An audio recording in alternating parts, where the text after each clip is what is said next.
போரூர் அரசு மருத்துவமனையில் மருத்துவர்கள் இல்லாததை கண்டித்து நடிகர் கஞ்சா கருப்பு போராட்டம்.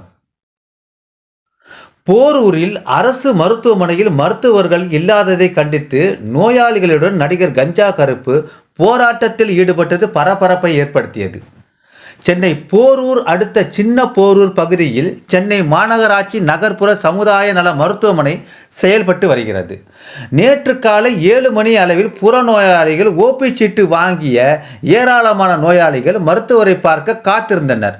மருத்துவர்கள் யாரும் வராததால் ஆத்திரமடைந்த நோயாளிகள் செவிலியர்களிடம் வாக்குவாதத்தில் ஈடுபட்டனர்.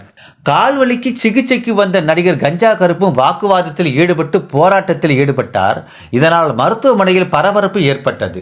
எப்போது வந்தாலும் இங்கு மருத்துவர்கள் சரியாக இருப்பது இல்லை என்று நோயாளிகள் தெரிவித்தனர். நடிகர் கஞ்சா கருப்பு கூறுகையில், தனியார் மருத்துவமனை 24 மணி நேரமும் மருத்துவர்கள் இருக்கும் நிலையில் அரசு மருத்துவமனையில் ஏன் மருத்துவர்கள் இருப்பதில்லை? அரசு மருத்துவமனைக்கு வரக்கூடிய நபர்களின் உயிர் என்றால் அலட்சியமா? தலைக்காயம், நாய்க்கடி மற்றும் முதியவர்கள் சிகிச்சைக்கு வந்துள்ளனர். ஆனால் மருத்துவர்கள் இல்லாதது வேதனையாக உள்ளது. மக்களுக்காகத்தானே மருத்துவமனை, இதற்காகத்தானே மக்கள் ஓட்டு போடுகிறார்கள். முதல்வரும் சுகாதாரத்துறை அமைச்சரும் நடவடிக்கை எடுக்க வேண்டும் என்றார்.